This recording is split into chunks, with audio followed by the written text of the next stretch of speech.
louvamos.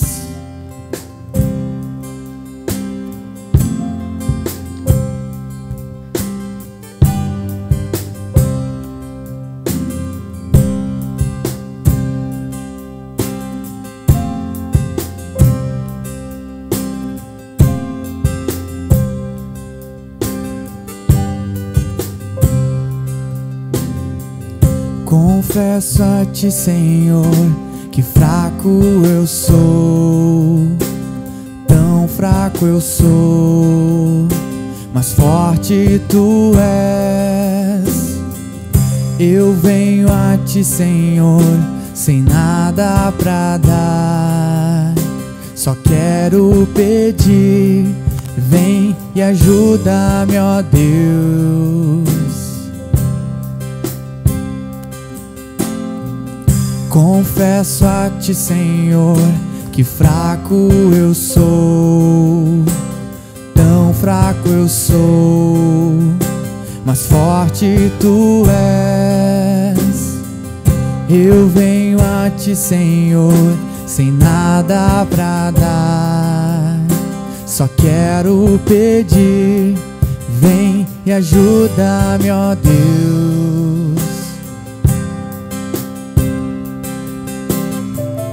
Um coração quebrantado e humilde não rejeita, Senhor. Estenda a mim tua graça e deixe teu amor fluir. Por misericórdia nós clamamos, faz chover perdão e graça sobre mim, perdão e graça, e lava-me, Senhor, pois hoje eu preciso do teu amor. Faz chover perdão e graça sobre mim, perdão e graça, e lava-me, Senhor, pois hoje eu preciso do seu amor.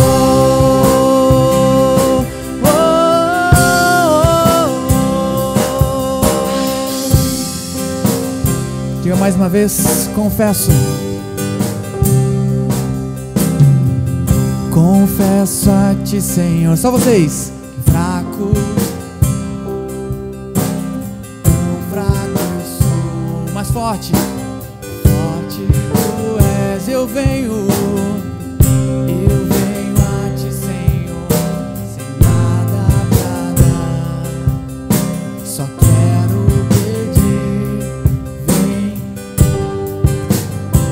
vem nos dar um coração quebrantado, um coração quebrantado e humilde não rejeita, Senhor.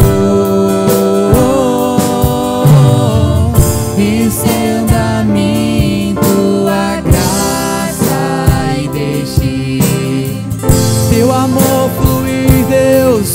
Por misericórdia nós clamamos, faz chover perdão e graça sobre mim, perdão e graça, e lava-me, Senhor, pois hoje eu preciso do seu amor. Faz chover perdão e graça sobre mim, perdão e graça, e lava-me, Senhor, pois hoje eu preciso do teu amor.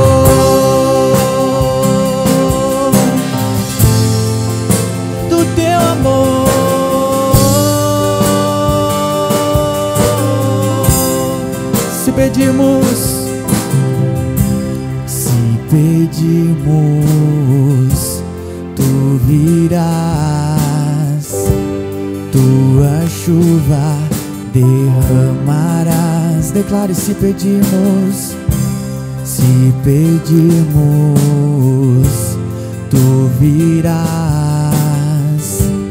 tua chuva derramarás. Se pedimos, tu virás, tua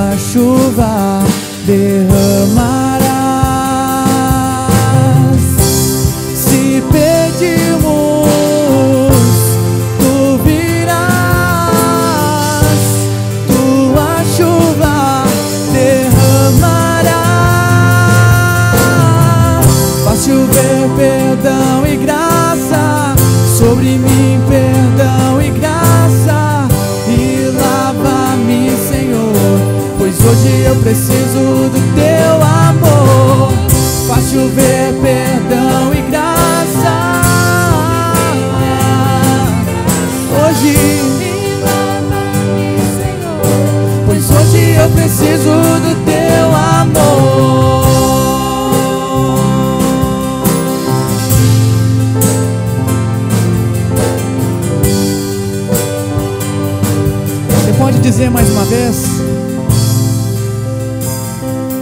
Faz chover perdão e graça sobre mim e lava-me, Senhor, pois hoje eu preciso. Declare mais uma vez, diga: faz chover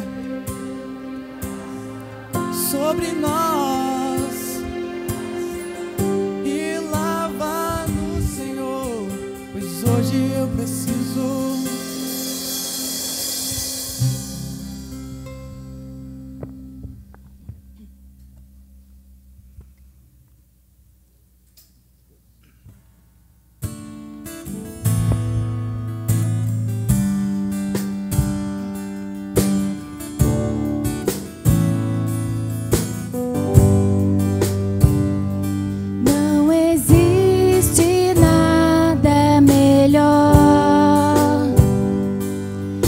Que ser amigo de Deus, caminhar seguro na luz, desfrutar do seu amor, ter a paz no coração, viver sempre em e assim perceber a grandeza do poder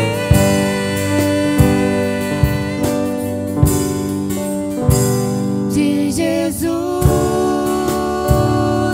meu bom pastor.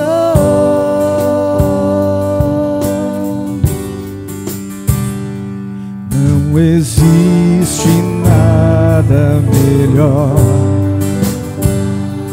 do que ser amigo de Deus, caminhar seguro na luz,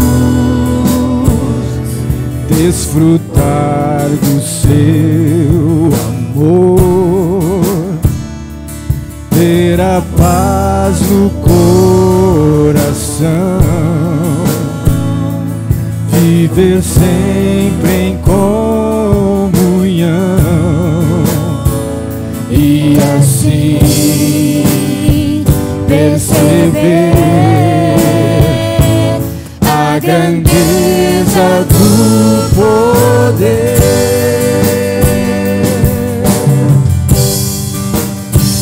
de Jesus,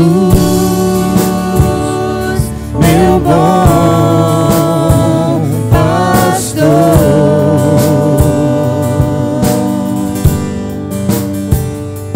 Ter a paz no coração, Viver sempre em comunhão e assim perceber a grandeza do poder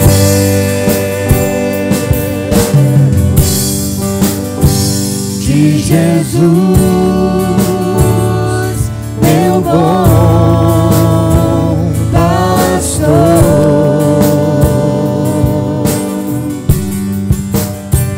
de Jesus, meu bom pastor.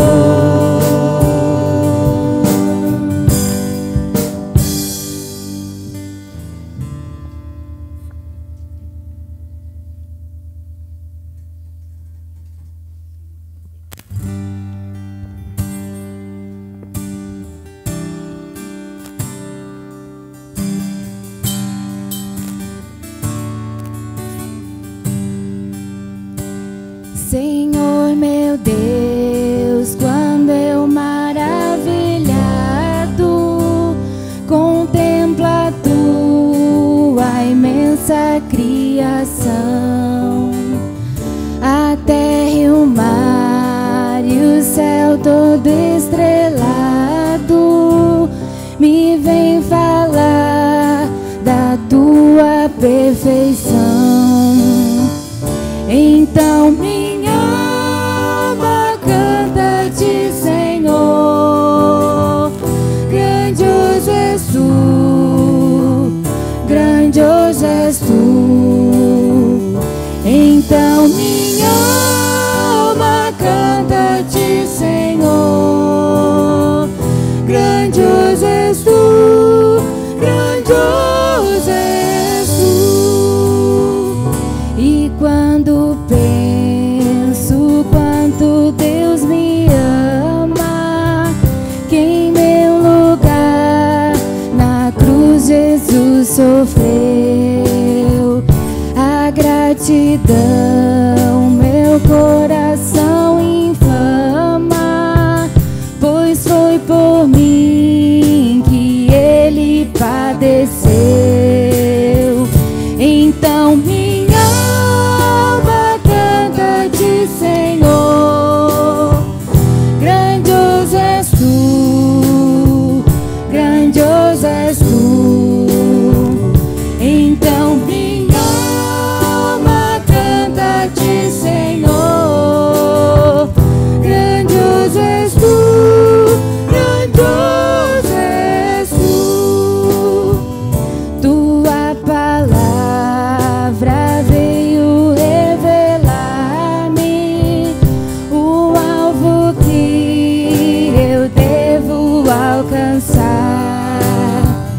Com tantas bênçãos vens presentear-me, eternamente hei de te louvar. Então minha alma canta-te, Senhor. Grandioso és tu, grandioso és tu. Então minha alma canta-te, Senhor. Grandioso és tu, grandioso és tu.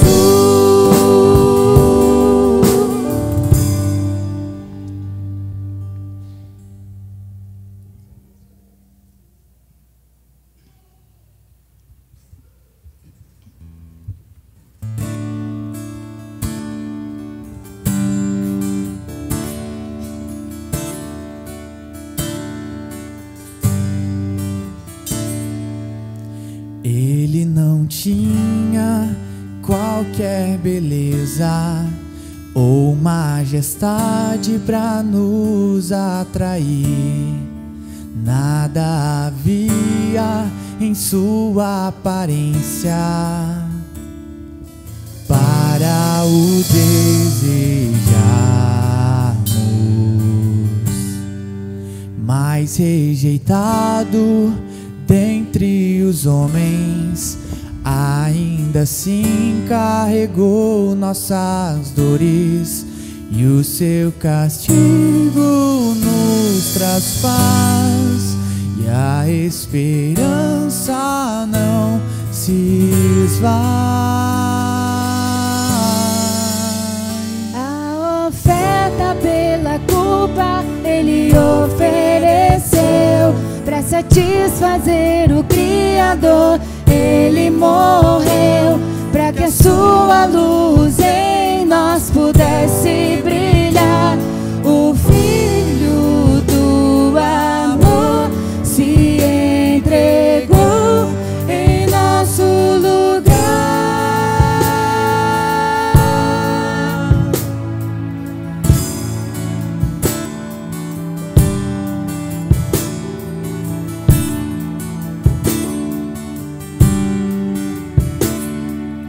Mas rejeitado dentre os homens, ainda assim carregou nossas dores, e o seu castigo nos traz paz, e a esperança não se esvai. A oferta pela culpa Ele ofereceu, pra satisfazer o Criador. Ele morreu pra para que a sua luz em nós pudesse brilhar. O Filho do amor se entregou em nosso lugar.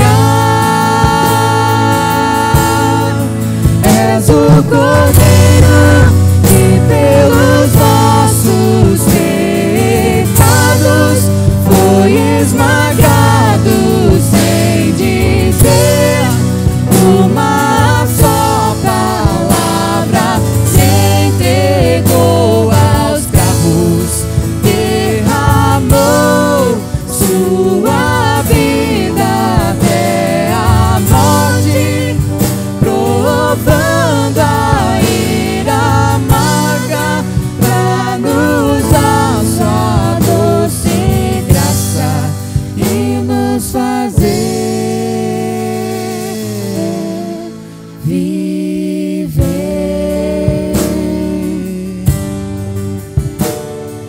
Laralá, laralá, laralá, laralá, laralá, laralá, laralá.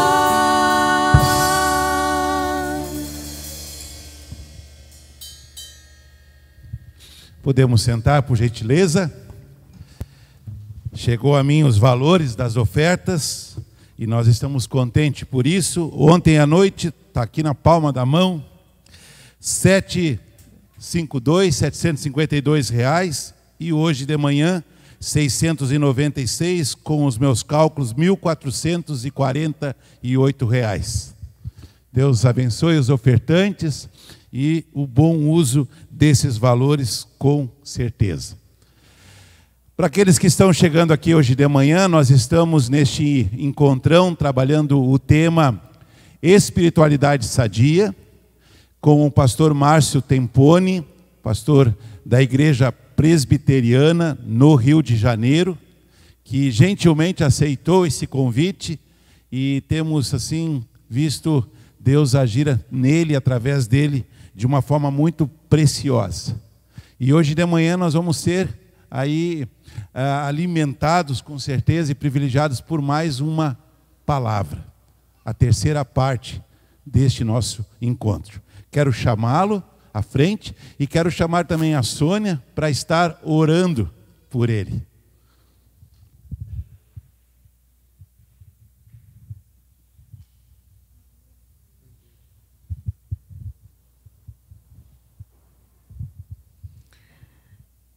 Senhor querido, nosso Pai, é no fechar os olhos ao fazer uma oração que a gente se fecha para o mundo e começa a conversar contigo. Aprendemos ontem do Márcio, teu filho querido, teu servo, que somos feitos por Deus e para Deus. Isso é maravilhoso, Pai, relembrar e lembrar disso. Também sabemos de que quando orar, temos que limpar o nosso coração, tirar essas vozes que nos fazem fugar para outros lugares, outros pensamentos, onde queremos estar conectados em Ti. Como assim eu te peço, Pai, agora, por meio do Teu Santo Espírito, para que Tu limpe a nossa mente, o nosso coração, de coisas que não vêm a esse momento. Nos deixes ligadas às Tuas palavras que virão por meio do Márcio, para que façam diferença na nossa vida. Que essas palavras encontrem lugar para habitar em nós. E que nós podemos sair daqui um pouco mais quebrantado e humildes diante de Ti. Para que podemos ser um pouco mais discípulos Teus.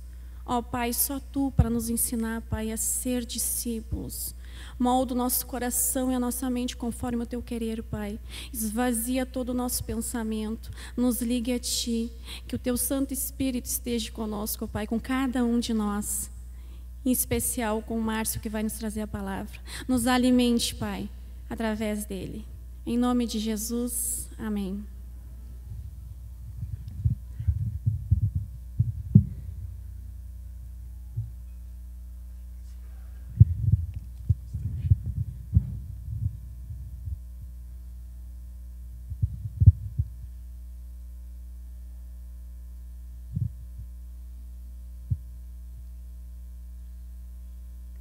Bom dia, irmãos e irmãs. Que a doce e maravilhosa graça de Jesus Cristo esteja com você nesta manhã, amém? Bom demais estar aqui, eu estou muito feliz. Hoje pela manhã mandei mensagem para o pastor Rogério, pontuando isso, a minha alegria de estar com vocês, como estou me sentindo em casa, quase me mudando para cá, enfim. Só que eu estou em crise, não sei se você reparou. Eu tiro o casaco, boto o casaco, tiro o casaco. Aí eu fico com calor, eu tiro o casaco. Aí eu fico com frio, aí entrou um vento. Entrou um vento dali. Falei, o bichinho gostou de mim aqui. Entrou um vento ali que eu falei, nossa, tá frio. Aí boto o casaco. Aí daqui a pouco eu vou tirar o casaco de novo. Eu não sei mais, eu estou em crise. Aqui está me deixando em crise. Bom, espero que você tenha dormido bem, tenha sido restabelecido as suas forças, a sua animação para a gente caminhar um pouco mais hoje. E eu queria começar dizendo assim, o período da pandemia foi um período muito ambíguo para mim. Porque assim, especialmente num primeiro momento, foi assustador ver o que a gente viu. Mais ainda, a gente perceber coisas que, na verdade, a gente nunca tinha imaginado. Eu falei isso ontem, né? Eu nunca tinha imaginado o mundo radicalmente capitalista ter parado por causa de um vírus. A gente viu a economia ser parada, literalmente. Isso é muito assustador. Mas, além disso, a quantidade de pessoas que foram ceifadas por causa dessa pandemia. Isso também trouxe muita dor, muita preocupação. A gente vai ter uma geração de pessoas, de crianças, que nunca mais vão perder isso de vista. Que esse período de 2020, 2021 vai ser o período da pandemia. Vai ser aquele negócio daqui a uns anos. Quando é que foi? Naquele tempo lá da pandemia, se lembra? Enfim, isso foi um marco histórico, traumático, inclusive.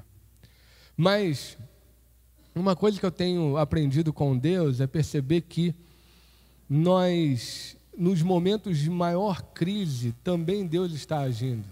As crises, elas também fazem parte do grande mover de Deus para tirar a gente de alguns determinados lugares. A crise também é uma grande oportunidade para termos reflexões, repensar algumas coisas, mudar e ser transformado. Na verdade, sem crise não há transformação, se você parar para pensar friamente. Logo, esse período de pandemia também me parece que foi um período de grandes oportunidades para a gente pensar e repensar várias coisas. E uma delas, especialmente porque eu sou pastor, foi pensar e repensar a igreja. Porque nós vínhamos numa pegada, num movimento de que a grande questão era o culto, né? O culto é o grande ápice, e a gente acha que isso é importante, e realmente é importante. Mas chegou um tempo onde simplesmente a gente não podia mais estar junto no culto, e agora? Como é que a gente é a igreja? Essa foi a pergunta que a liderança da igreja deve ter se feito. E agora? O que a gente faz? Como é que a gente pode ser igreja? Foi eu? Enfim. Como é que a gente pode ser igreja? Como é que a gente vai viver como comunidade? E, para minha surpresa, a gente, especialmente os pastores, no começo da pandemia, não sei se você se lembra, mas o pessoal fala, não, agora a gente tem mais tempo. Agora a gente tem vivido um tempo onde a gente tem mais tempo, porque está em lockdown, você não pode sair e tudo mais. Os pastores não tiveram mais tempo, tiveram menos. Porque a gente teve que começar a fazer... vai brincar comigo sentar aí? Não, eu não.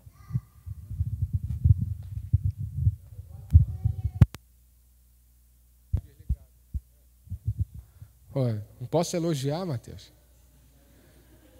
Estou quase fazendo o casamento já do Mateus, já estou sabendo dia 16 e tudo mais, estou aí, firme. Estou de olho, sei de quase todas as coisas já, quase Deus. Enfim, botei X9 em todos os lugares aqui, estou sabendo de tudo. Enfim. Onde eu estava mesmo? Os pastores trabalharam mais, a gente teve que produzir um montão de coisa. Aí, assim, tinha o culto de domingo lá no Rio, as igrejas presbiterianas têm também movimentos de oração e um culto de doutrina, que a gente chama lá. Lá na minha comunidade nem tem mais, a gente reformulou algumas coisas. Mas também tem. E aí eu vi os pastores fazendo culto todos os dias da semana em lives. E aí a gente começou, e um monte de pastor começou a entrar em burnout. A gente já está começando a cultivar isso, porque teve que produzir, porque a gente não sabia mais como é que era ser igreja. A gente começou a inventar um monte de coisa, inventar. Mas você já parou a pensar que essa crise também foi uma oportunidade para a gente parar e falar assim, mas calma aí, o que realmente é ser igreja? Como é que a gente pode ser igreja? Com o que Jesus realmente falou e mandou a gente fazer? E aí, quando a gente para e olha lá no finalzinho do Evangelho de Mateus, final mesmo, Jesus já tinha ressuscitado e tudo mais, sei o quê, ele diante dos discípulos, ele fala assim, toda autoridade me foi dada nos céus e na terra. Aí o que ele diz mais? Vão e façam um monte de atividades, reuniões, façam um montão de coisas para vocês existirem como igreja. Foi isso que ele falou, não foi? Amém? Amém, igreja? Por favor. Né? Graças a Deus, não teve alguém que acordou e falou amém. Que tem aqueles que falam amém, né? Enfim. Não, ele falou assim, vão e façam discípulos. E se você olhar lá no texto, é que a tradição, pelo menos a versão que a presbiteriana usa mais antiga, diz ide, né? Mas lá no grego não é uma ordem, a ordem não está no ir. Lá no grego, a tradução mais fidedigna seria indo. Enquanto vocês forem viver a vida e tudo mais, aí vem a ordem. Qual é a ordem? Fazer discípulos. Façam discípulos. Ensinando, batizando, enfim. E eu vou estar com vocês até a consumação dos séculos. A grande ordem, o que Deus mandou a igreja fazer é discípulos. Então eu parei para pensar e fiquei num misto de alegria e de tristeza. De tristeza porque eu vi que muitas vezes e muitas igrejas estão fazendo um monte de outras coisas que também são legais, importantes, bíblicas, mas estão esquecendo de fazer a grande ordem que Jesus mandou a gente fazer, discípulos. E essas igrejas especialmente viveram um momento de profunda crise. E as lideranças tiveram que se desdobrar para tentar dar conta e fazer. Tudo o que fazia presencialmente virou virtual. E a tristeza é perceber que Jesus mandou a gente fazer uma coisa e a gente faz 50. E o que Ele mandou, a gente acaba esquecendo.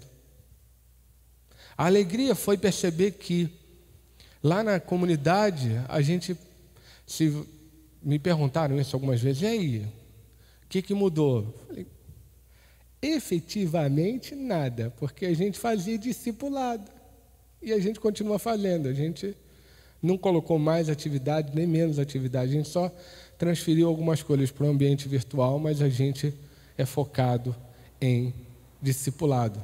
Logo, tanto é que a visão, a identidade que Deus deu lá para a comunidade é transformar pessoas em discípulos. Então, quem é a igreja lá que eu pastoreio? É uma comunidade que está interessada em transformar pessoas em discípulos. A gente faz outras coisas? Pode até fazer, mas isso é o cerne. Esse é o DNA, essa é a identidade, essa é a perspectiva. E não é porque a gente é bom, é porque a gente só parou para pensar que Jesus mandou fazer isso. E se a gente se envolver com a vida do processo discipulado, já é muita coisa. E a gente vai ver um impacto significativo, porque se você tem acompanhado desde ontem, o que eu estou tentando mostrar e ponderar é que o verdadeiro discipulado traz uma espiritualidade sadia. Essa espiritualidade sadia promove uma transformação em quem nós somos, para que a gente seja como Jesus é. E Jesus, simplesmente, num período de 3 anos, ele revolucionou a história. E ele chamou um povinho, negócio de 10, 12 pessoas para revolucionar a história. E esses homens revolucionaram a história.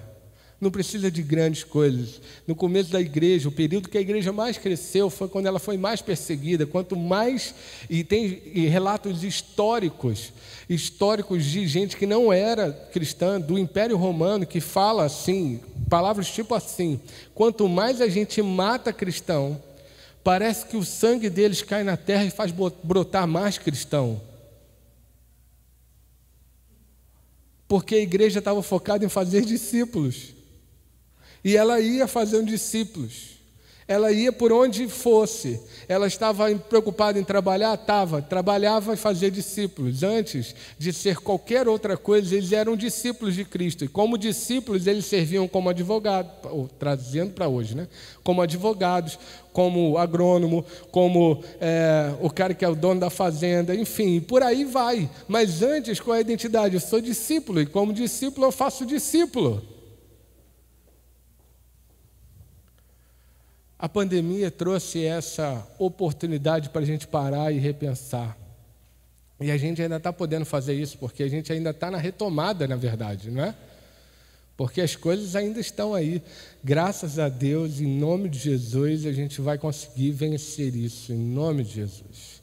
Graças a Deus, Deus tem sido bondoso, as mortes têm diminuído, os casos mais graves têm diminuído, mas ainda vai demorar um tempo. E a gente ainda tem oportunidades para ver e repensar e focar e alinhar naquilo que realmente Deus chamou a gente para ser e viver. Discípulos que fazem discípulos. Que não é função do pastor ou da liderança, é de toda a comunidade. Discípulo que faz discípulo. E a gente vê isso desde sempre no ministério de Jesus. Desde o início, bem no início, Jesus estava preocupado com esse negócio e estava sempre envolvido com a questão do discipulado. Querem ver? Tá firme aí, Mateus? Não? Vai. Foi aí. Vocês podem ler esses textos juntos, por favor?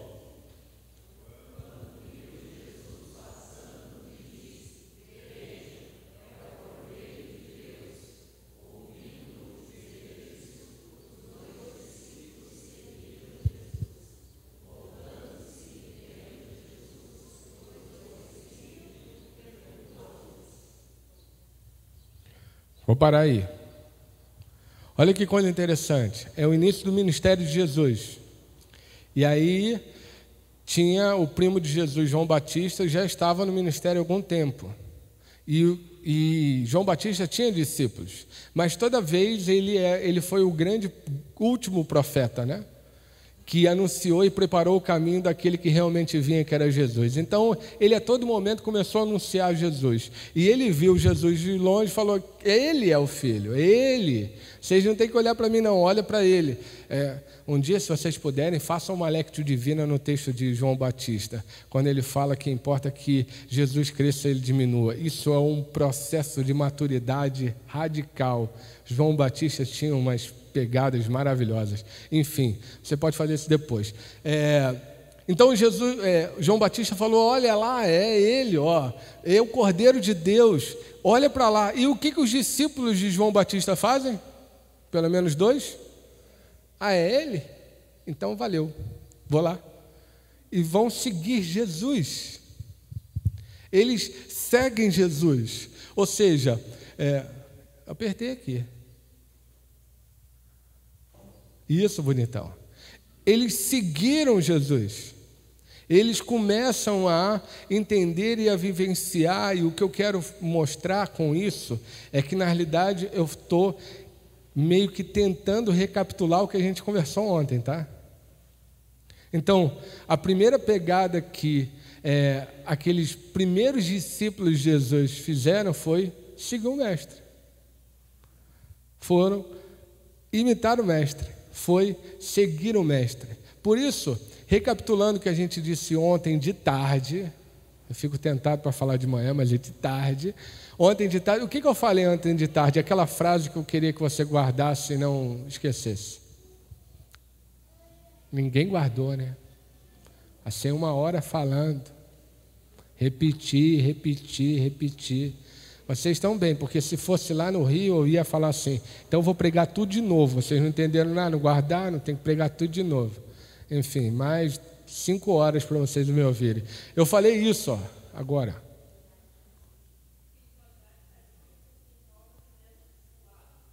Muito bem, quem falou? Nossa, lá atrás. Eu achei que você estava aqui no meio. Fala de novo. Enquanto o Mateus resolve ali.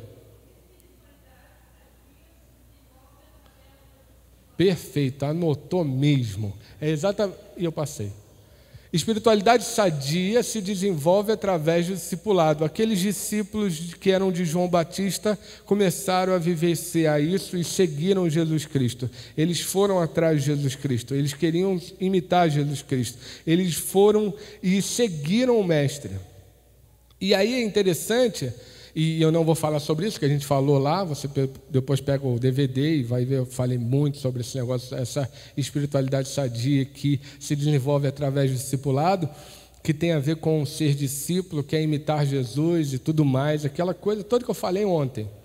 Eles vão, e aí se você percebeu, Jesus percebe que eles estão seguindo ele. Não foi isso que diz o texto? Aí o que Jesus faz? Faz uma coisa fantástica, faz uma pergunta. Ele pergunta. Eu adoro perguntas. Mais do que ter respostas, a gente precisa saber fazer as perguntas. Porque se você fizer a pergunta errada, a resposta vai estar errada também. Mas se você aprende a fazer perguntas, você começa a viver e a repensar uma série de fatores. E Jesus faz uma pergunta poderosíssima. Vou dar uma dica.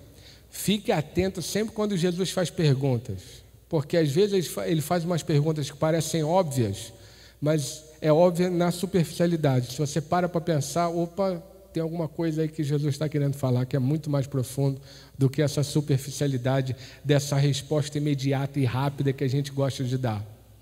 E aí ele pergunta o quê? O que diz o texto? Isso. A pergunta aí, qual é?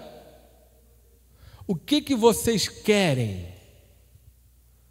O que vocês querem? Olha que pergunta poderosa. Jesus vira e fala assim, o que vocês querem? Primeiro que talvez, se você é mais ansioso, fala assim, como assim? É óbvio, estou te seguindo, estou querendo te seguir. Mas não é óbvia. É uma pergunta muito poderosa. É uma pergunta que aponta para a realidade. Jesus está querendo sondar e querendo que aqueles discípulos parassem para se perguntar e refletir assim, o que está no teu coração mesmo? Qual é o desejo do teu coração? O que está em jogo para você de verdade? O que você deseja ao me seguir? Percebe como é que isso é poderoso? Mais ainda, quando a gente se dá conta de uma realidade, prestem atenção. Quando a gente estiver diante de Jesus, Ele não vai perguntar quantos livros a gente leu, quantas vezes a gente leu a Bíblia, Ele não vai perguntar que cargos a gente ocupou na igreja, Ele não vai perguntar quanto de dinheiro a gente tinha, quanto de bens, Ele não vai perguntar nada disso. Sabe o que Ele vai perguntar para nós? Ele vai perguntar assim, quem você se tornou? Quem você se tornou? Porque o projeto do Evangelho é fazer que a gente seja conforme a imagem dele, ou seja, o que o Evangelho quer promover efetivamente em nós é que nós sejamos como ele, que nós nos tornemos pequenos cristos, ou seja, cristãos. Porque a Bíblia mesmo narra que os discípulos foram chamados de cristão não por causa da religiosidade deles, mas porque eles pareciam e seguiam e imitavam o Mestre. Quem era o Mestre? Cristo. O Evangelho diz respeito a uma pessoa, não a conhecimentos. Os conhecimentos, os saberes são importantes e fazem parte, mas o Evangelho diz respeito a uma pessoa em que nós devemos nos tornar como ela, Jesus Cristo. Quando Jesus faz essa pergunta, qual é o desejo do seu coração, o que você realmente quer, ele está cavucando e mostrando para nós que nós não somos só uma cabeça pensante, nós somos seres holísticos, onde muitas coisas estão envolvidas para nós. Ele quer saber o que está no nosso coração de fato, ele quer transformar quem nós somos. Por isso ontem, a segunda coisa que eu tentei falar com vocês na palestra da noite foi o quê? Quem se lembra? Quem ainda estava acordado? Não entendi? E isso também eu falei, é verdade. Sem sanidade não tem santidade, verdade. Mas a frase que eu queria que vocês guardassem, estou recapitulando. Muito bem, essa foi, né? Tá mais. Vai lá, Mateus, Lucas, João. Esse negócio desses nomes são ótimos. Eu estava num retiro do Sara e tudo mais, e aí o Pezzini falando e tudo mais, que a gente tem que ser discípulo de Cristo, sobre discipulado e tudo. O Pezzini tem umas tiradas que eu acho ótimas, né? E ele é sério, né? Enfim, aquela coisa assim, curitibana, né? Curitibano é divertido. Tu mora no mesmo prédio, convive com um cara, pega o elevador todo dia e ele não te dá nem bom dia, né? Assim, no Rio de Janeiro a gente abraça. Precisa de nada, já está abraçando. Oh, vem cá, não sei o quê. Curitibano é aquela coisa. E ele lá, com aquele jeito curitibano dele, tudo mais. E aí, levanta um pastor e faz uma pergunta. Eu queria, se você pudesse, me dar indicação de livros sobre a respeito desse negócio de ser discípulo, como eu posso me transformar conforme a imagem de Cristo. Pezinho, claro, pois não. Anota aí, vou te dar 4 livros. Anotando? E o cara anotou.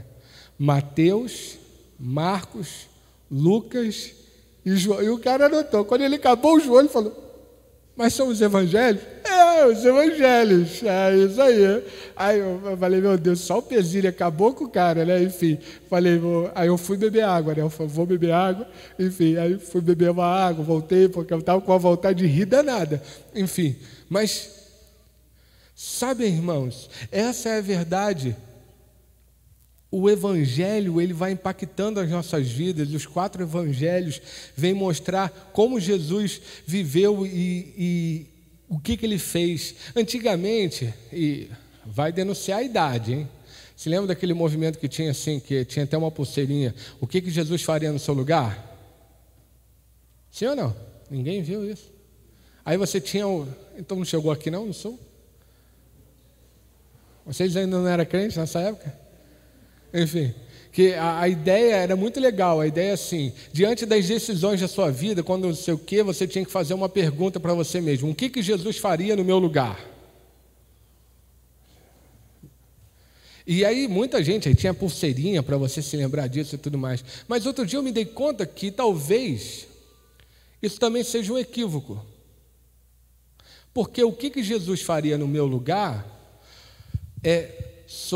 eu estou no centro e eu quero que ele venha e faça o que eu faria no final das contas. E a gente acaba ficando bem no centro.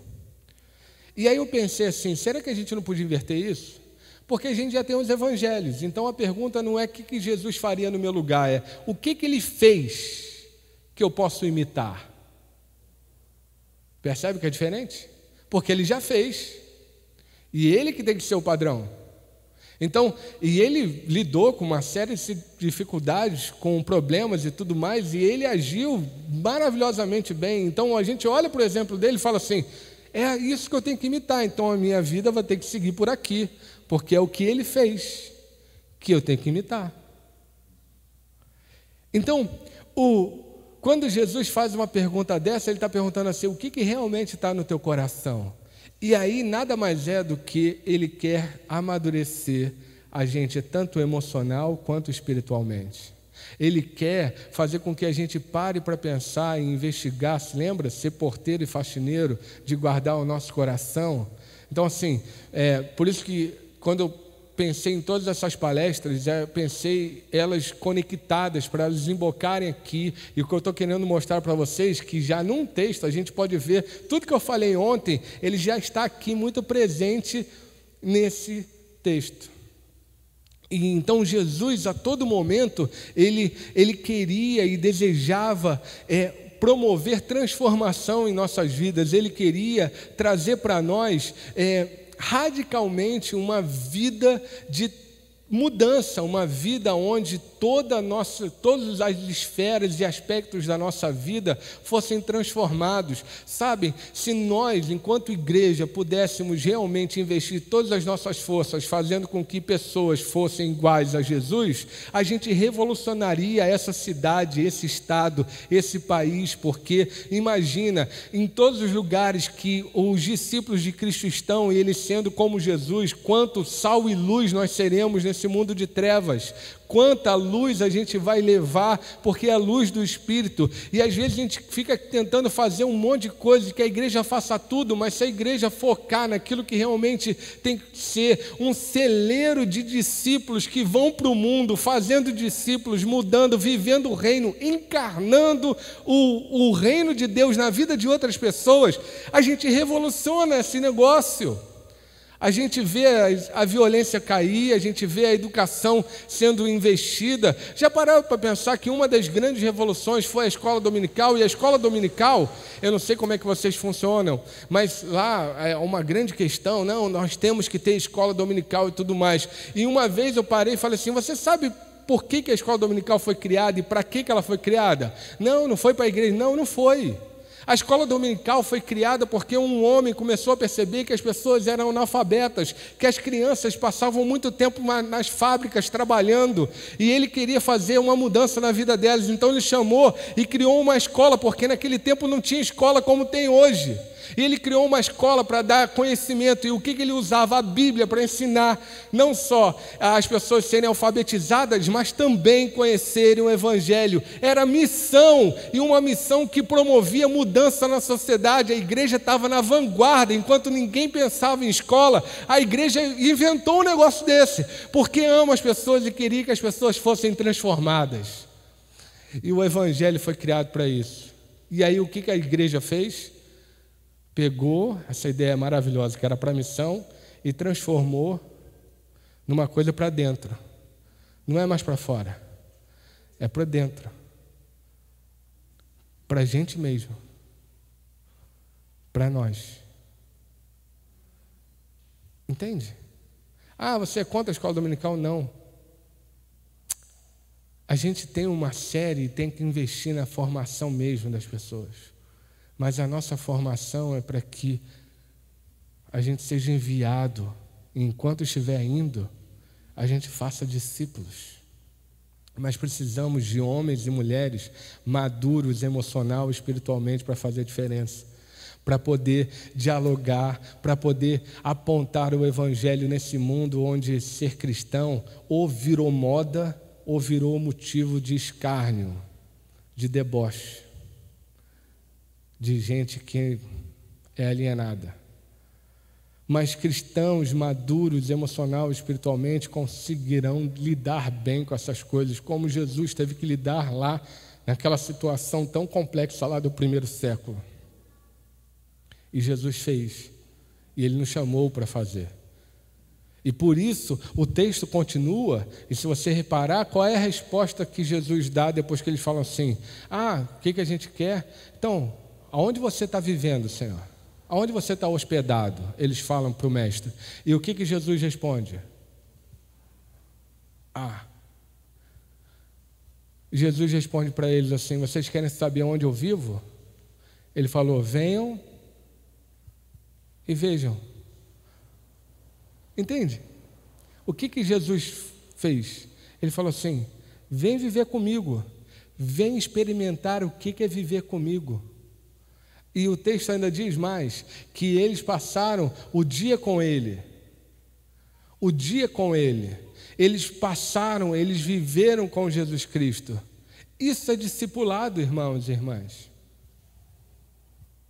Não é uma simples cartilha, é mais do que isso, é essa vida de tão proximidade com Cristo que a gente passa a viver com Ele, a gente vai para o trabalho e a gente vai com Ele, a gente vive com Ele em todos os momentos, a gente está conversando com a nossa esposa, a gente está com Ele, a gente está vivendo, a gente está com Ele, a gente está com Ele, e a gente vai aprendendo dEle, imitando Ele, só que isso é muito difícil para a gente fazer sozinho, e as pessoas acham que hoje em dia a gente pode fazer e viver isso sozinho, mas não é. O Evangelho, ele sempre, eu estava discutindo isso outro dia com alguns pastores, a gente estava pensando, porque assim, vocês já devem ter percebido que eu tenho uma série de reflexões que são meio contrárias a algumas coisas. Então eu ouço muita gente falando assim: a salvação é individual, não é? Verdade ou mentira? Concorda ou discorda? A salvação é individual. Vocês estão achando que eu vou ter uma pegadinha, né? Estão assim, concordo, discordo, depende. Muito pelo contrário, estão em cima do muro. E eu, particularmente, eu não gosto dessa ideia do individual. Porque essa ideia individual está fundamentada num conceito chamado individualismo. E o individualismo não é um conceito bíblico, é um conceito moderno. Moderno e pós-moderno. Na Bíblia não tinha essa ideia do indivíduo. Não tinha essa ideia da perspectiva individual. Ah, pastor, mas então a gente é salvo a família toda. Não. A salvação, ela é pessoal. É Deus tocando na minha vida para transformar para que eu seja conforme a imagem de Cristo.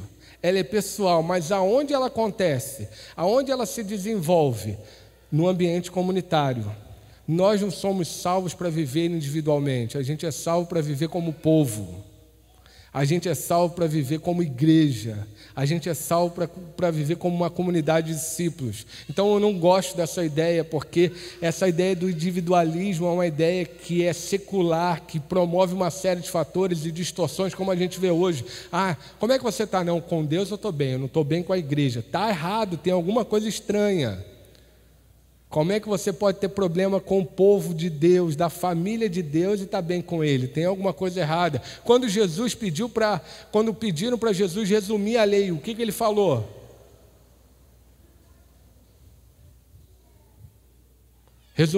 Mestre, resume a lei aí. Quais são os mandamentos mais importantes? Você lembra? Amar a Deus de todo o coração, alma e força e entendimento, não é?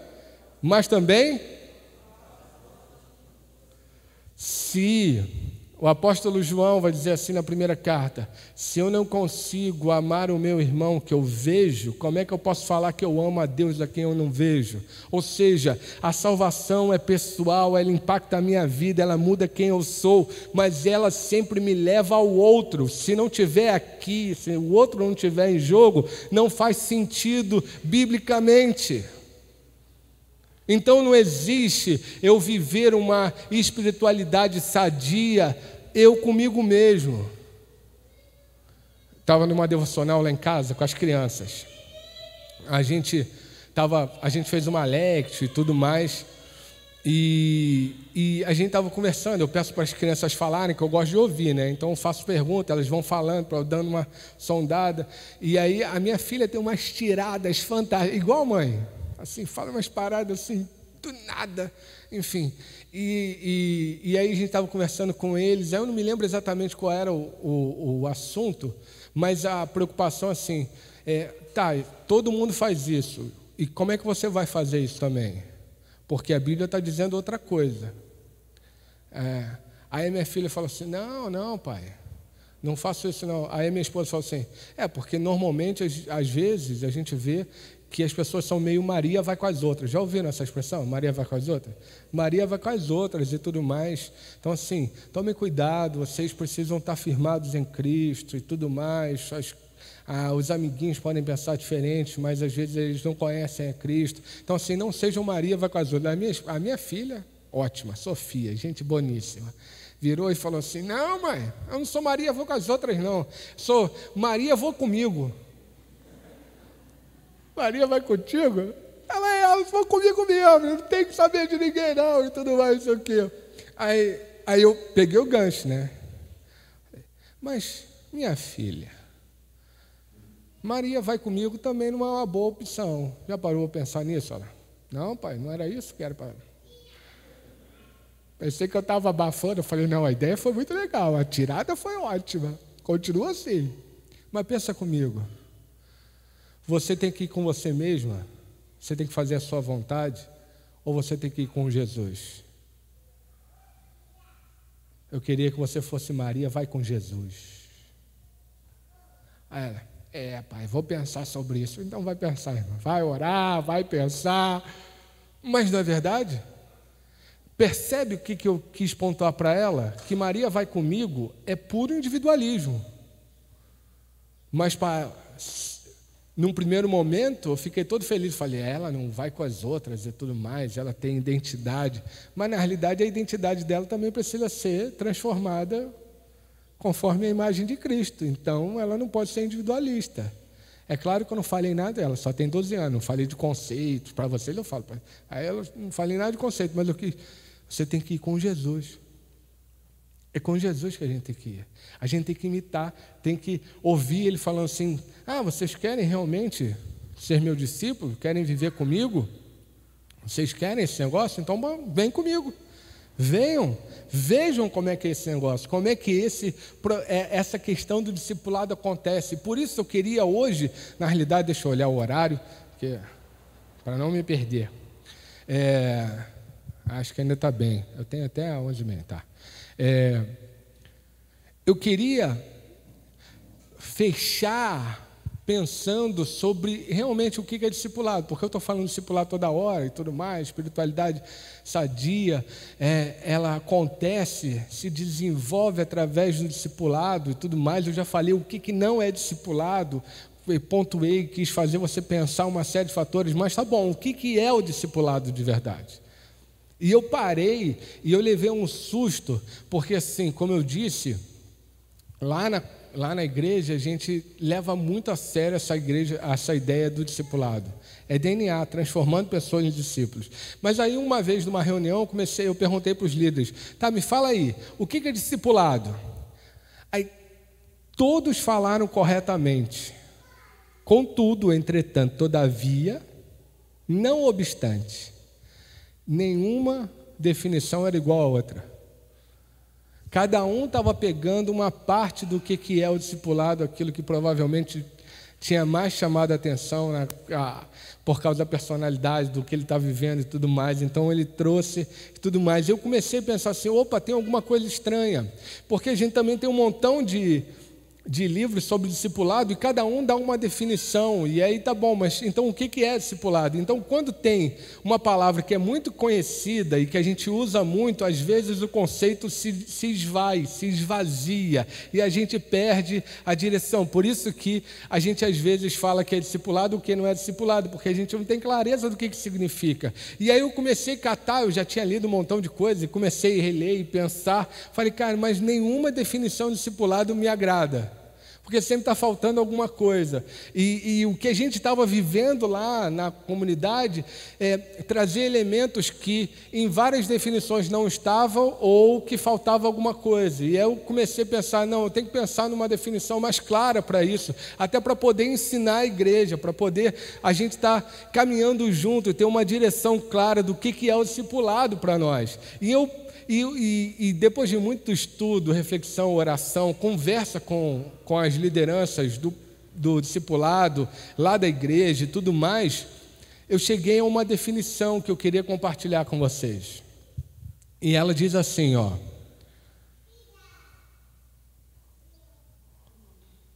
Isso. Discipulado é o processo de formação de Cristo na pessoa e se desenvolve no ambiente onde o evangelho é compartilhado, as disciplinas espirituais são praticadas e acontece o compartilhar da vida. Bonito isso, né? Mas ficou bonito isso, né? O discipulado é o processo de formação de Cristo na pessoa e se desenvolve num ambiente onde o evangelho é compartilhado, as disciplinas espirituais são praticadas e também acontece o compartilhar da vida. E é claro que é uma definição longa e que precisa de reflexão para a gente entender o que está em jogo de fato. Por isso, vamos devagar para eu tentar explicar para vocês, porque eu espero muito que vocês comecem a pensar sobre discipulado, espiritualidade sadia, que se desemboca e vive de fato através do discipulado, mas eu queria ajudar vocês a pensarem. Claro que vocês não precisam pegar a minha definição e falar, essa é a única verdade, tudo mais é assim, tudo mais. Não, mas que seja um ponto de partida para vocês refletirem e praticarem também. Então, eu queria esmiuçar um pouco mais o que significa isso. Então, em primeiro lugar, discipulado é um processo. E por que eu gosto da palavra processo? Porque ela se contrapõe frontalmente à ideia de um programa. Um processo é alguma coisa que se desenvolve, que vai acontecendo. É no gerúndio, sabe? Sabe o gerúndio? Aquele negócio do vai andando, seguindo, o NDO, é sempre um gerúndio na parada. É um movimento que tem até um início, mas ele ainda não chegou no final, ele está se desenvolvendo. E é simples. Quando é que a gente pode dizer que de fato é um discípulo de Cristo? Quando?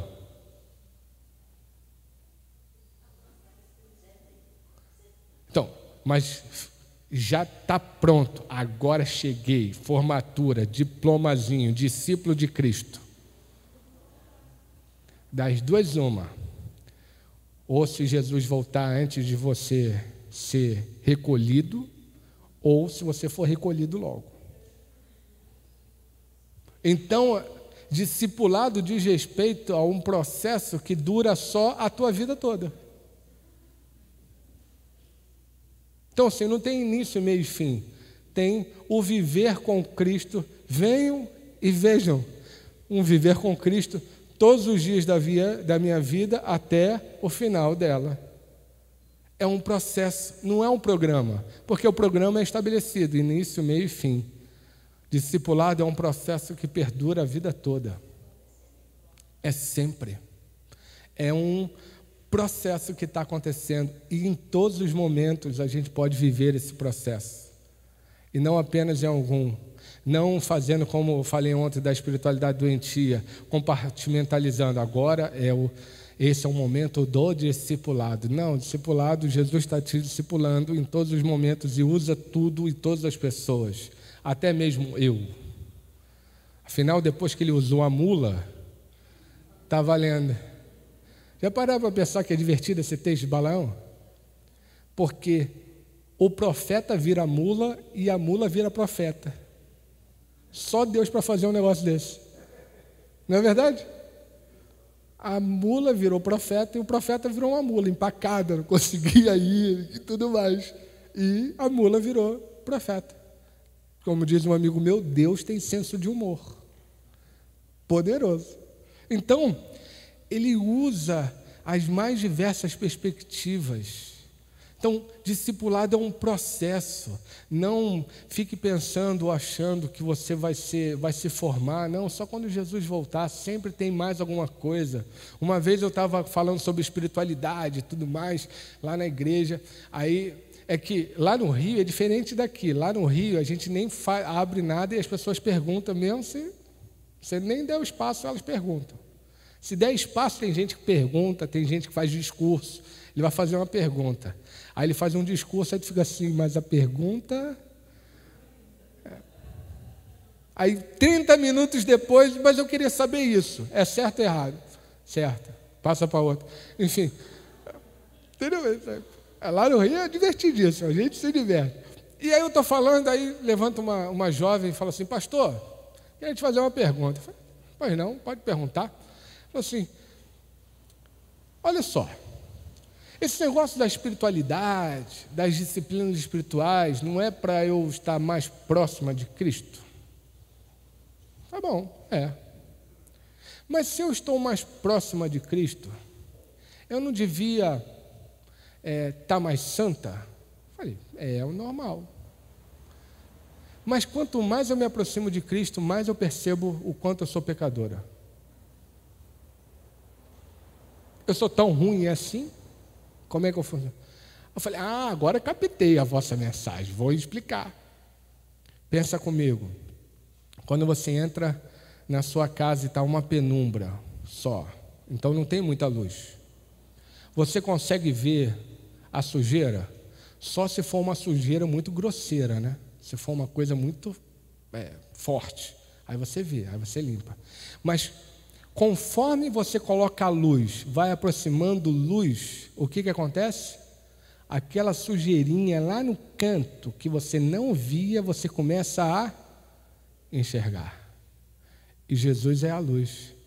E aí ele está lá no seu coração, aí você vai, cada vez mais que a luz dele vai brilhando, mais sujeirinhas você vai encontrando dentro do seu coração que precisam de faxina. Você lembra da faxina? Então, a espiritualidade não faz da gente pessoas orgulhosas ou vaidosas porque eu sou espiritual. A espiritualidade verdadeira traz humildade, porque a gente percebe o quão miserável a gente é e quão dependente da graça nós somos. E a gente olha para o pecado mais escandaloso do outro e pensa no máximo assim, a diferença entre eu e ele é que o Senhor não permitiu que eu fizesse, porque se ele deixar, eu vou fazer uma coisa dessa. Porque eu não sou melhor do que ele. Eu sei o que há no meu coração. Tem muita sujeira. Então, espiritualidade leva a gente para a humildade, não para o orgulho. Leva a gente para depender cada vez mais radicalmente da graça de Deus, e não para achar que eu estou fazendo muito. Ao contrário, percebe? E essa menina se deu conta, sem nenhuma reflexão, ela só viveu isso e percebeu e achou muito estranho, porque no senso comum era, quanto mais eu orar, quanto mais jejum, silêncio e tantas outras disciplinas espirituais eu fizer, mais eu vou me sentir santarrão. E não é, ao contrário, você vai perceber o quanto há de pecado e o quanto você é amado por Deus, apesar de todo esse pecado, e Ele vai te ajudar a faxinar isso, para que você seja cada vez mais conforme a imagem dEle, para a glória dEle. Então, discipulado é um processo, é um caminho com Cristo que se desenrola para o resto da sua vida, em nome de Jesus, amém? Mas fala mais, olha só, discipulado é um processo do quê? Qual é o objetivo do discipulado? Formar Cristo na vida do outro, que o caráter de Cristo seja na nossa. Então assim, por isso que eu falei que discipulado não é estudo bíblico. Pode envolver informação? Pode, envolve. Pode envolver estudo? Sim. Mas não focaliza nisso, porque não é só para você ter informações a respeito de Jesus Cristo. Ser um cara que sabe falar muito bem sobre Jesus, mas é um cara que fala com Jesus, não a respeito dele. Então, é um cara que parece com Jesus, que vive como Jesus. Então, a ideia de um processo discipulado é que Cristo, que a gente olhe para a pessoa e veja marcas do caráter de Cristo naquela pessoa. Muitas vezes eu tenho perspectivas bem, às vezes difíceis de algumas pessoas entenderem, mas eu vi antigamente, no meu processo, quando eu fui examinado para a pública profissão de fé, tem isso aqui? Tem, né? Ou não? Na presbiteriana tem. Eu brinco que é o terceiro sacramento, né? Enfim, mas aí só nos bastidores. Por quê? Porque a gente batiza na infância. Luterano também, né? Já estava ficando preocupado, falei, não posso falar algumas coisas. Enfim, a gente batiza na infância, e depois a gente tem a profissão de fé, pública profissão de fé, quando a pessoa vai publicar a sua fé. Legal, tudo mais. Mas aí tem uma classe, na minha época a gente chamava de catecúmenos, tá vendo? Vocês viram isso? catecúmeno. É legal, que a vontade de perguntar, mas é de comer esse negócio, né? Catecúmeno, é classe de novos convertidos, mas botava um nome bonito, catecúmeno. E aí eu fui para a classe de catecúmeno, aí fizeram um montão, eu tinha 12 anos, 11 anos, sei lá. E aí você passa pelo conselho, e o conselho faz um montão de perguntas teológicas, doutrinárias, aí você tem que responder. O conselho da minha igreja mãe era muito legal, mas assim, tinha 90% era militar, né? Então assim, tinha almirante, general, coronel, tinha um monte de coisa lá, né? Enfim, desembargador, era assim. E aí eu, um garoto de 11, 12 anos lá na frente daqueles homens fazendo um montão de perguntas teológicas. E aí eu respondi naquilo que eu podia e tudo mais, eles oraram e falaram assim para mim, a gente vai publicar a fé, mas você vai continuar lá na classe catecúmeno, porque precisa aí dar uma, né? Mas a gente é gente boa, a gente ama você e tudo mais. Aí eu fui. Eu me senti amado, de verdade, porque em outras circunstâncias eu já vi simplesmente riparem a pessoa porque você não respondeu tudo corretamente. Mas, ao mesmo tempo, eu fiquei me perguntando, no discipulado, quer dizer, essa reflexão de agora, né? A gente deveria fazer outras perguntas, né? A gente deveria perguntar sobre se o caráter de Cristo está presente na vida daquele cara, daquela mulher. O que adianta ele saber todas as doutrinas e responder de forma brilhante e bater na esposa durante a semana? O que adianta no domingo ele cumprir todos os requisitos e de segunda a sábado ele viver como qualquer outra pessoa que não conhece a Cristo?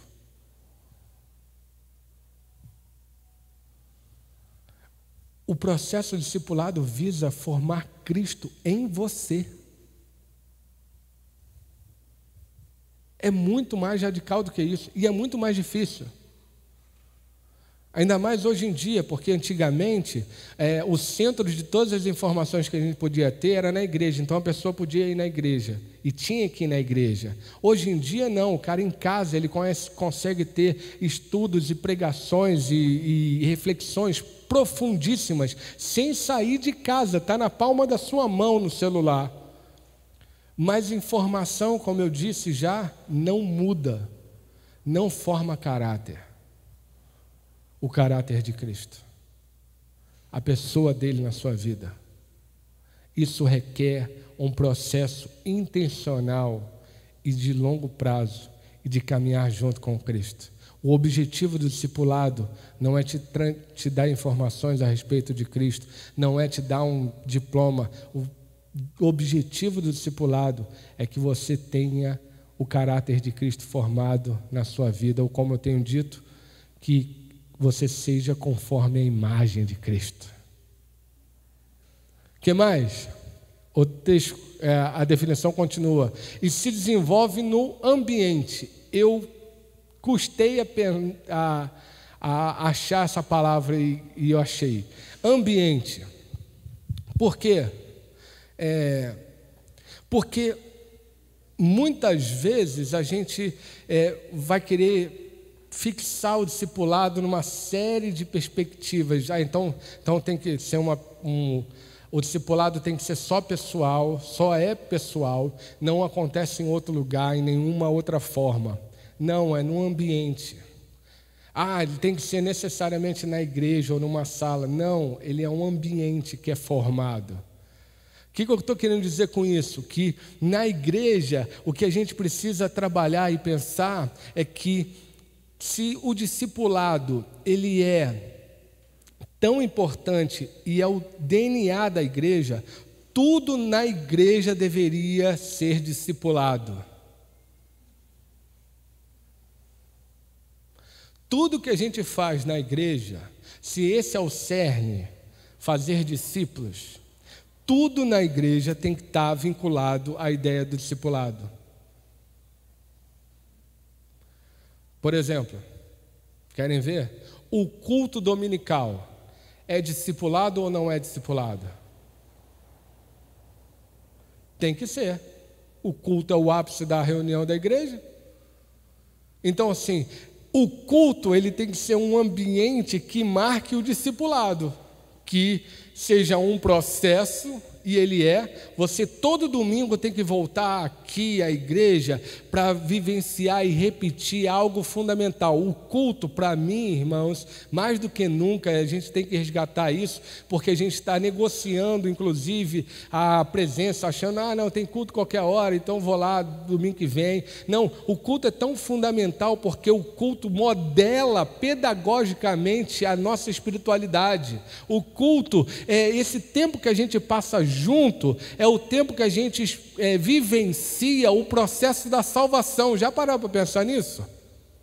Que o culto nada mais é do que a salvação sendo experimentada e vivenciada liturgicamente conosco. Pensa comigo. Nós estávamos no mundo andando. Aí o Senhor chama a gente no primeiro dia da semana. E a gente ouve o chamado e vai em direção à voz dele. Aí a gente chega, vê se não tem a ver com a nossa salvação. Aí a gente chega com outras pessoas que também ouviram o mesmo chamado e estão juntas. E aí a primeira coisa que acontece é a saudação pastoral e a gente canta em adoração. Não foi isso que a gente fez aqui? A gente vai cantando, a gente respondeu a tua chamada, você veio, falou com a gente está aqui e tudo mais. Aí em seguida vem o Senhor falando assim, vocês precisam pedir que eu sonde o coração de vocês, não foi isso? Como é que está o coração de vocês? É pecaminoso. Vocês precisam se arrepender. Aí a gente ora confessando os nossos pecados. Aí o Senhor perdoa os nossos pecados. Aí o que a gente faz? A gente se dedica a Ele, com os nossos dízimos, com as nossas ofertas, com a nossa vida, com o louvor, porque Ele faz muita coisa. Aí em seguida, esse Deus fala assim, vocês estão se dedicando a mim, agora eu quero falar uma coisa para vocês. Aí Ele traz uma mensagem. Em alguns cultos, a gente ainda é chamado para sentar à mesa, para ter a mesa da comunhão com Ele, para a gente viver realmente junto. E depois o Senhor ora por nós e envia a gente para o mundo, enquanto a gente vai, a gente faz discípulos. Percebe que é a história da salvação experimentada em 1, 2 horas? E a gente precisa relembrar essa história a cada domingo, a cada momento, porque se não for isso, Cristo não é formado em nós, a gente é seduzido por um montão de coisas. Já parou a pensar que a gente não tem como disputar com as propagandas, com o comércio, com tudo que tem, que assaltam, atravessam a gente e leva a gente, seduz o nosso coração, mas dominicalmente o Senhor te chama e fala assim, vou renovar de novo a história para você pensar e saber quem você é. E aí você vai ser enviado sabendo quem você é para fazer diferença como discípulo de Cristo. Isso é o culto e ele tem que ser esse ambiente discipulado. Os ministérios, os serviços também precisam ser um ambiente discipulado. Quando eu pensei na ideia de ambiente, eu pensei justamente para desvincular a perspectiva que tem uma estrutura fixa e rígida para estabelecer o que é discipulado, porque Jesus não tinha. Ele usava todos os momentos, ele estava andando, estava comendo. Já pararam para pensar que normalmente os evangelhos falam que Jesus, para que Jesus veio? Ele veio para nos salvar, mas o evangelho de Lucas, se você for olhar lá no capítulo 7, ele mostra diferente. Ele fala como Jesus veio. Como é que ele veio e viveu esse negócio que é para salvar a gente? E é muito interessante, porque você vai olhar lá no versículo 33, se eu não me engano, ou 34. Vai falar que ele veio comendo e bebendo. A ponto de chamarem ele de comelão e beberrão. Ele devia comer e beber bem. Que ninguém é chamado de comelão e beberrão se come 2 folhas de alface. Aí tu vem, tem 2 folhas de alface. Aí tu come... Eu gosto de alface, mas vão cá para nós. Alface não tem gosto de nada. Aí tu come alface, comelão, come muito, olha lá, 2 folhas de alface aqui, coisa. Nada, ele devia comer bem, ele estava sempre em festa, ele fazia sempre momentos de celebração quando ele podia, porque ele usava também esses momentos para os discipulados, saca? Então ele estava andando na rua, passou numa figueira, ele mostrou discipulado. Então, assim, todos os momentos não tinham uma coisa fixa. É um ambiente que se cria, é um ambiente que intencionalmente vincula uma série de fatores. Então, o culto discipulado precisa ser, e precisa ter elementos muito claros do que é esse discipulado, como é que esse discipulado acontece. E como eu falei, então perceba, discipulado é um processo de formar Cristo na vida da pessoa e que acontece através de um ambiente. E esse ambiente tem 3 dimensões. Não sei se você percebeu, e é porque eu sou presbiteriano, estou brincando. É que presbiteriano adora, vocês sabem disso? Pregação clássica presbiteriana tem que ter 3 pontos. Aqui na luterana tem quantos? Então, a gente é trinitário. Mas eu estou, na realidade, brincando. Hoje em dia eu prego em 1 ponto só, porque Deus é um, apesar de ser 3 pessoas, é uma só. Então, assim, o que está em jogo é justamente essa perspectiva de a gente ter um ambiente, e esse ambiente tem que ter, intencionalmente, tem que ter 3 aspectos. Quais são eles? O primeiro é o compartilhar do Evangelho. Você lembra que eu falei do Evangelho ontem? Hoje eu quero, e eu falei também que o Evangelho, que eu ia falar algumas coisas hoje. Se lembra que quando a gente define o Evangelho, normalmente a gente usa aquela expressão do boas novas, que é correta. São boas notícias, mas eu disse que não estava completo porque a gente precisa entender as más notícias primeiro. Porque assim, sabe de onde a igreja tirou essa ideia do Evangelho? De que Cristo é o Evangelho? Foi do contexto lá do 1º século. A palavra Evangelho lá no grego era usada no Império Romano, antes de Cristo, inclusive, no 1º século antes de Cristo. Teve uma grande vitória de um imperador que houve um racha dentro do Império Romano, aí viraram 4 imperadores, enfim, e teve um que unificou todo o império. E aí quando ele venceu a batalha e tudo mais, ele mandou seus arautos anunciarem a boa nova, o Evangelho. Então, assim, o Evangelho, olhando para essa perspectiva lá, e a igreja sacou isso, se apropriou do termo para falar que Jesus Cristo é o Evangelho, porque ele traz pelo menos 3 aspectos fundamentais para a gente entender o Evangelho. O Evangelho tem a ver com contexto. Se não tiver contexto, a gente não entende a boa nova. Por isso que eu falei que se não tiver a má notícia, a gente não entende a boa notícia. Por exemplo, se o Inter é campeão brasileiro, é boa notícia para todo mundo? Os gremistas vão pirar, né? É má notícia. Se o Grêmio é campeão brasileiro, é boa nova para todo mundo? Claro que não. Por quê? Porque o contexto para alguns é assim: o Grêmio tem que perder e o Inter tem que ganhar. E para o outro grupo é exatamente o contrário, né?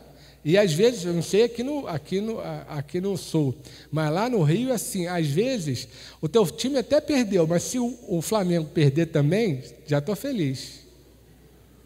Não tem problema. O importante é ele não ganhar. Se o meu time também ganhar, já está bom também. Aí fica melhor ainda, é o plus. Mas assim, se o Flamengo não ganhar, aí já está bom. Entende? Então, precisa de contexto. Por isso a gente precisa entender a má notícia. E a má notícia diz que Deus fez tudo bem, mas nós pecamos. E nós somos merecedores do inferno e da condenação. E o pior, não tem nada que a gente possa fazer para mudar essa condição. Você pode tentar ser a pessoa mais santa possível, mas basta um pecado, e eu sei que você já cometeu na sua vida, esse pecado vai te levar para o inferno. Então não tem o que você pode fazer. Então, diante da má notícia, a gente que dá o contexto, a gente consegue entender a boa notícia, porque além de contexto, o Evangelho também anuncia um fato, um acontecimento novo que mudou a situação.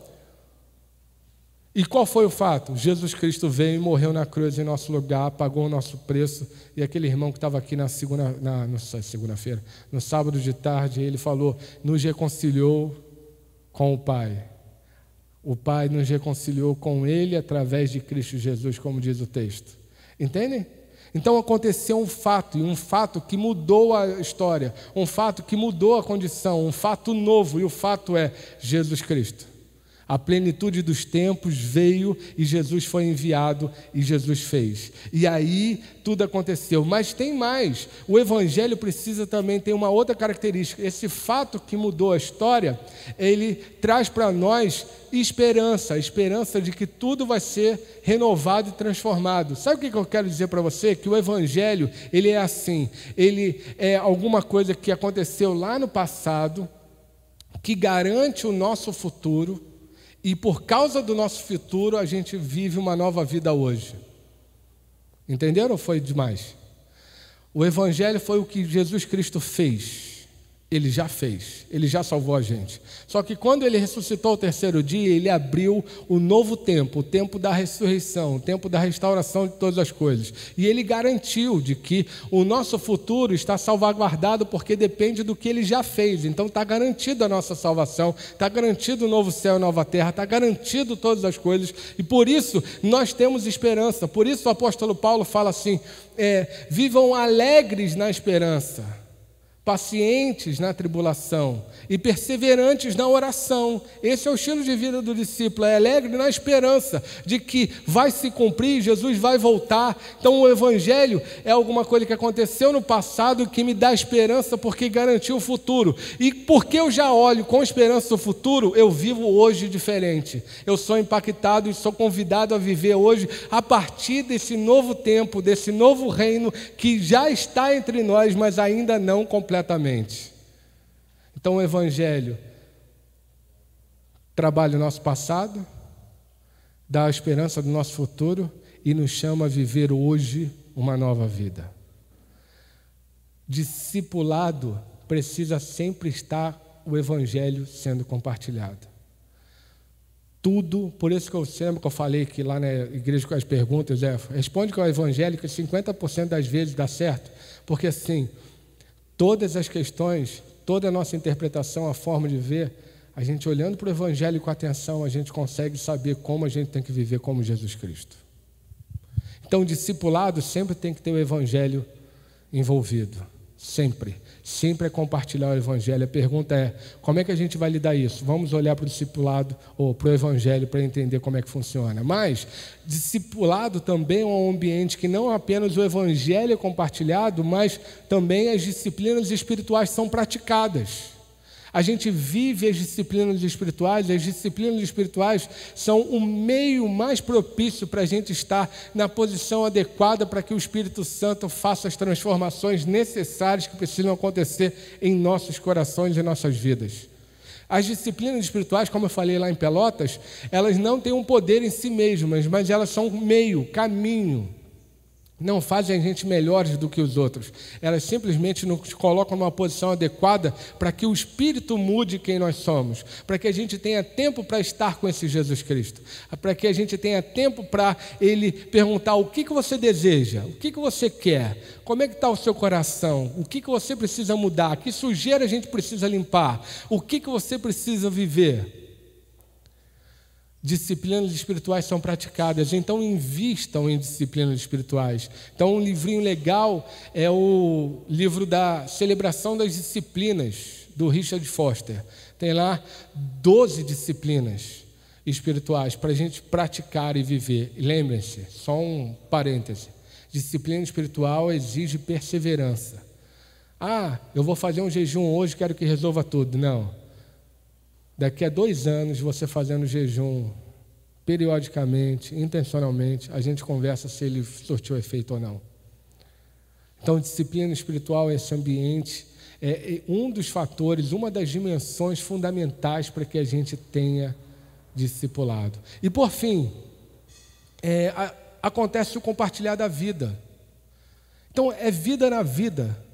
Tem a ver com o meu dia a dia, tem a ver com o que eu estou vivendo, tem a ver com aquilo que está seduzindo, capturando o meu coração, tem a ver com eu poder compartilhar a vida. E quando a gente pensa em discipulado pessoal, porque assim, entendam bem, se discipulado é um processo de formação de Cristo na vida de outra pessoa e acontece num ambiente, esse ambiente ele pode estar se fazendo presente nas mais diversas realidades. Então, o culto é um ambiente discipulado? Sim, tendo evangelho, tendo disciplinas espirituais sendo praticadas e o compartilhar da vida é ambiente discipulado. Mas, se a gente está num grupo pequeno, fazendo reuniões e tem esses 3 elementos, também é um ambiente discipulado, também é discipulado. No ambiente de uma relação pessoal, eu vou caminhar com alguém mais próximo. Uma pessoa falou ontem para mim, a gente discipula, minha família discipula outra família, ou seja, chama a pessoa para viver junto e vivem junto e tudo mais.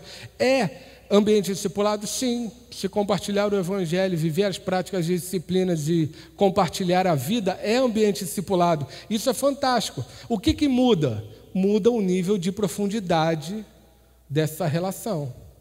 Hoje aqui há um nível de profundidade.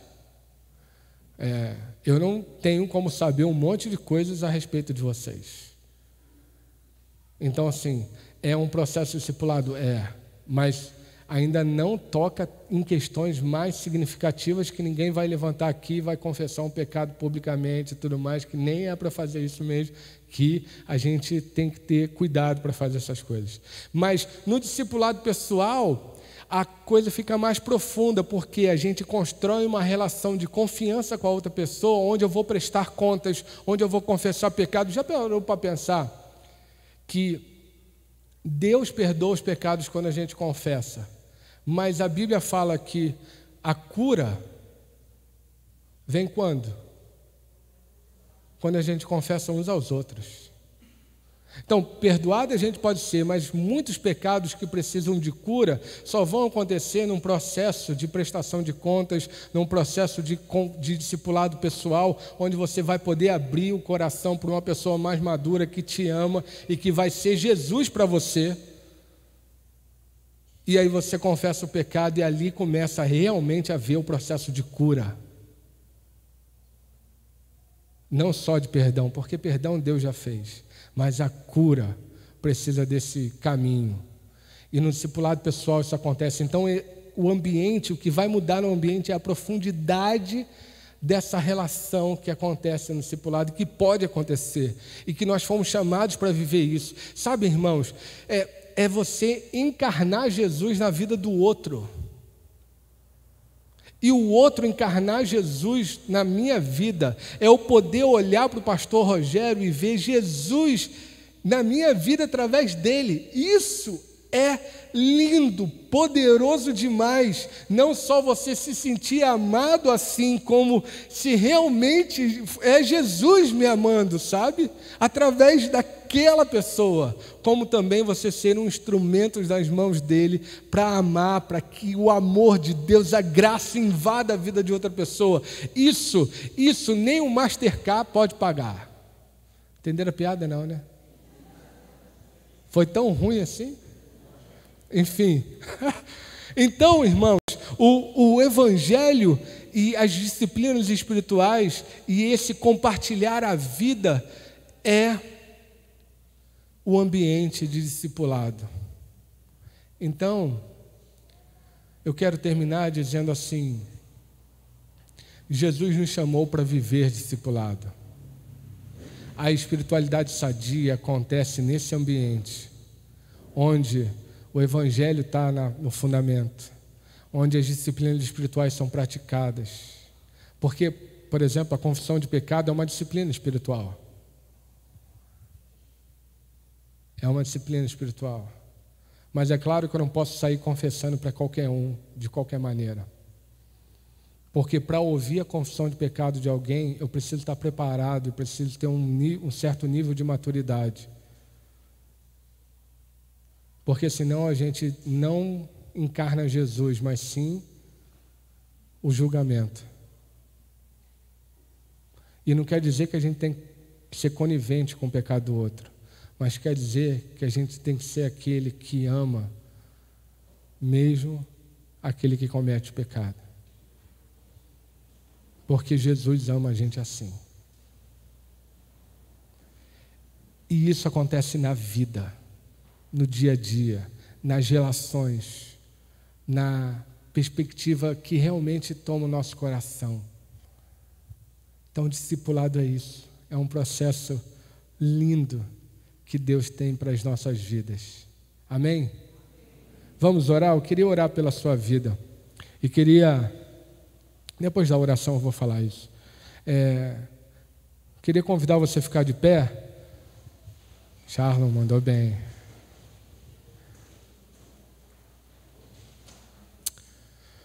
Senhor, nós, durante esses 2 dias, a gente tem ouvido tantas coisas que nós precisamos de tempo para digerir, para pensar e refletir.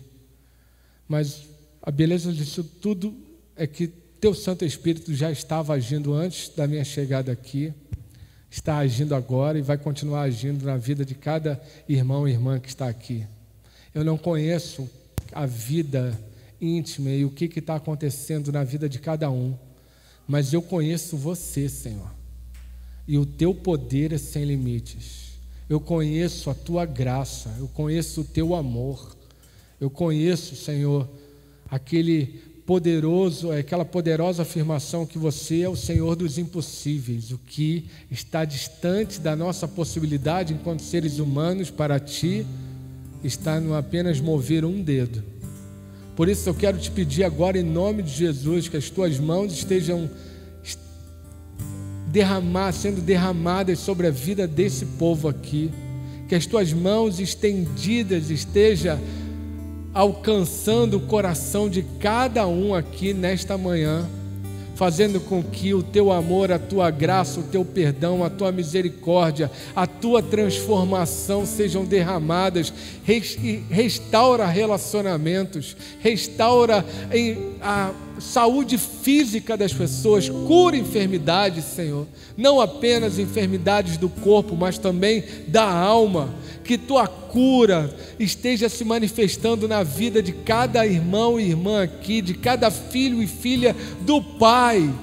Que em nome de Jesus Tu estejas fazendo com que a Tua palavra, o Teu evangelho semeado em cada um dos nossos corações venha frutificar a 100 por 1 para a Tua glória mesmo, para que Teu nome seja exaltado, para que esta comunidade, esta região seja impactada pelo poder do evangelho e que nós tenhamos aqui pescadores de seres humanos, pescadores daqueles que ainda não conhecem a Tua graça, e que Teu amor use cada um aqui para ir e fazer discípulos para a Tua glória mesmo, e a gente veja o Teu evangelho, o Teu reino se manifestando neste lugar e através das nossas vidas, para a honra e glória do Teu santo e poderoso nome. Senhor, nós clamamos que Tu estejas fazendo isso para a Tua glória mesmo, em nome de Jesus, amém.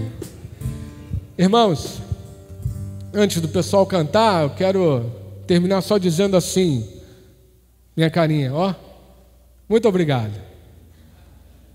Foi uma alegria. Pode fazer o fundinho musical, tá bonito, legal. Que o Eterno abençoe vocês.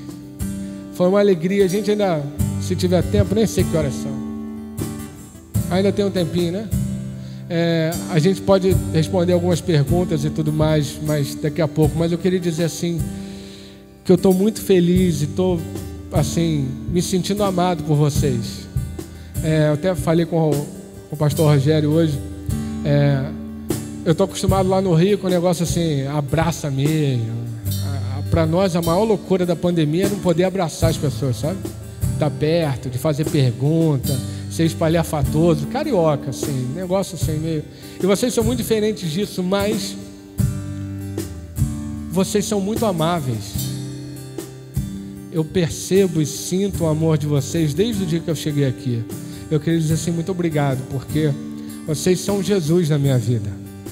E estar com vocês aqui foi bênção de Deus para mim. Eu saio muito, eu não sei se vocês vão sair abençoados, mas eu vou, porque vocês encarnaram o amor de Cristo na minha vida, tá bom?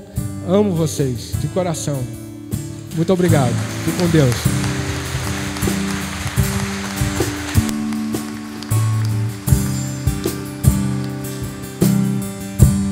A gente vai chegando ao fim do encontrão e aí dá aquele Vamos lá? Creio que a gente vai sair daqui renovado, com muita expectativa para fazer e principalmente ser como Jesus. Amém? Descendi dos altos céus, presente eterno de Deus, poder sobrenatural, me fala de quem tu és, tua graça.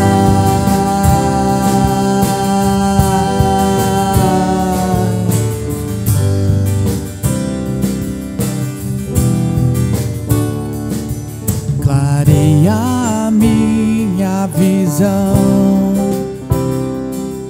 é força pra prosseguir, alegra o meu coração, me lembra quem sou em ti.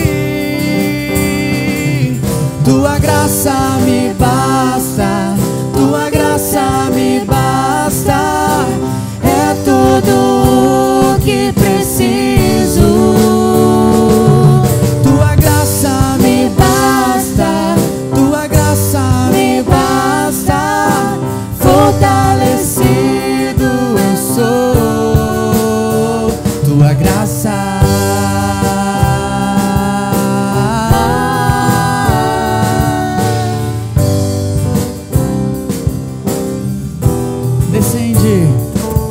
Descendi dos altos céus, presente eterno de Deus, poder sobrenatural, me fala de quem tu és, tua graça.